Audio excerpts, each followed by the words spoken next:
In a recent interview, former US President Donald Trump revealed that he has sent a letter to Iran's supreme leader, Ayatollah Ali Khamenei, urging negotiations on a nuclear deal while simultaneously warning of potential military action if an agreement is not reached. The announcement has reignited discussions about Iran's nuclear program, US foreign policy, and the broader geopolitical tensions in the Middle East. Trump's letter to Iran. During an interview with Fox News, a segment of which was aired by Fox Business on Friday, Trump disclosed that he sent the letter on Wednesday. The full interview is set to air on Fox News Channel's Sunday Morning Futures, hosted by Maria Bartiromo. Trump emphasized that there are only two paths forward for Iran: either military action or a negotiated settlement. There are two ways. Iran can be handled militarily, or you make a deal. I would prefer to make a deal, Trump stated. He elaborated that while he was uncertain if everyone agreed with his stance, he believed that a diplomatic solution could be just as effective as a military intervention. I would rather negotiate a deal. I'm not sure that everybody agrees with me, but we can make a deal that would be just as good as if you won militarily. But the time is happening now. The time is coming up. Something is going to happen one way or the other. I hope that Iran, and I've written them a letter, saying I hope you're going to negotiate, because if we have to go in militarily, it's going to be a terrible thing for them. Iran denies receiving Trump's letter. Despite Trump's assertion, the permanent mission of the Islamic Republic of Iran to the United Nations responded by stating they had not received any such letter from the former president. In an official statement, the mission clarified, "We have not received such a letter so far." This denial has sparked speculation regarding whether the letter was delivered through unofficial diplomatic channels or whether it was intercepted before reaching its intended recipient. Historically, US-Iran relations have been fraught with distrust, making direct communication between the two nations complex and often unreliable. Trump's warning and diplomatic approach. During the Fox News interview, Bartiromo asked Trump whether he was issuing an ultimatum to Iranian leadership. Trump denied using coercive language, asserting instead that he was expressing hope for negotiations. "No, I didn't say, you better. I said, I hope you're going to negotiate, because it will be a lot better for Iran.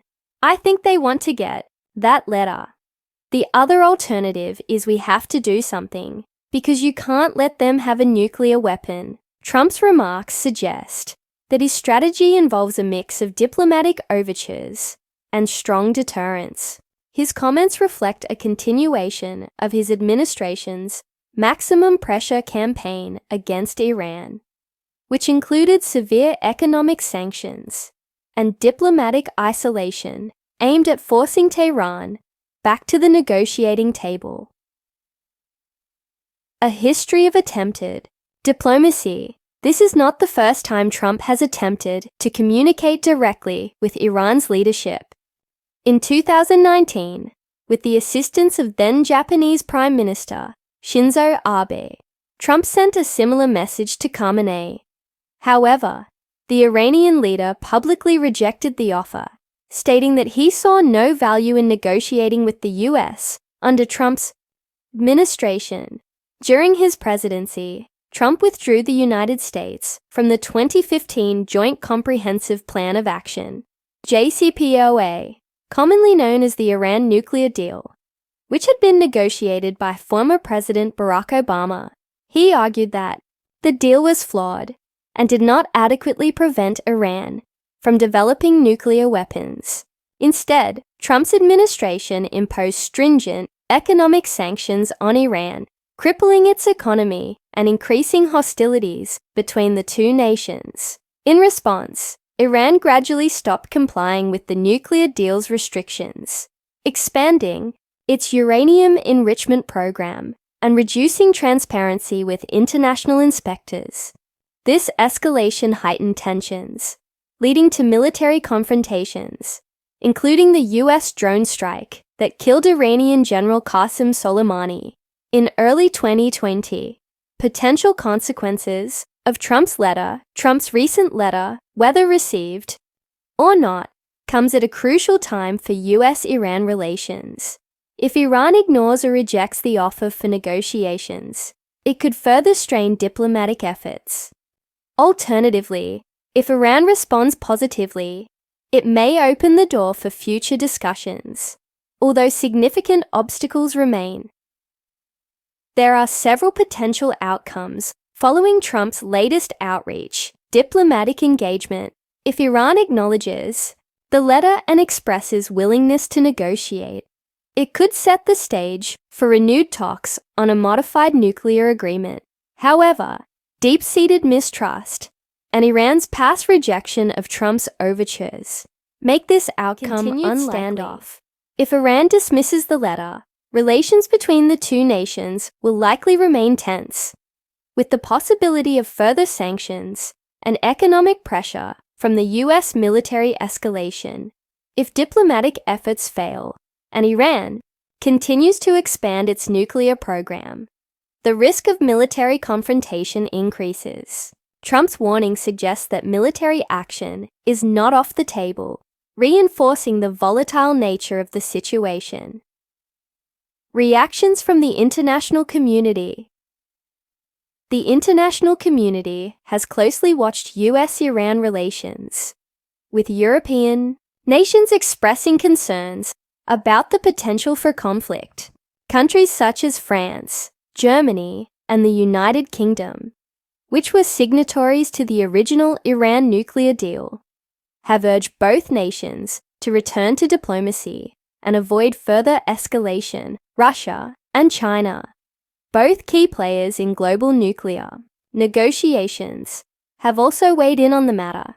China has called for restraint and a diplomatic resolution, while Russia has criticized U.S. sanctions and urged a return to multilateral negotiations. In the Middle East, Iran's regional rivals, including Israel and Saudi Arabia, have remained staunchly opposed to Tehran's nuclear ambitions. Israeli officials have repeatedly warned that they will take unilateral military action if Iran appears close to developing a nuclear weapon. Saudi Arabia, another key U.S. ally, has similarly expressed concerns about Iran's nuclear program and its influence in the region. Conclusion: what's next? Trump's revelation about sending a letter to Iran underscores the persistent challenge of nuclear negotiations. While his statement signals an attempt at diplomacy, the broader geopolitical landscape suggests that a peaceful resolution remains elusive. With Iran denying receipt of the letter and tensions still running high, the future of U.S.-Iran relations remains uncertain. If negotiations are not pursued, the likelihood of military escalation or continued sanctions increases, further destabilizing the region. The coming weeks will be crucial in determining whether Trump's diplomatic outreach gains traction or whether the U.S. and Iran remain locked in a prolonged standoff. Either way, the situation remains one of the most pressing foreign policy challenges facing the United States and the international community.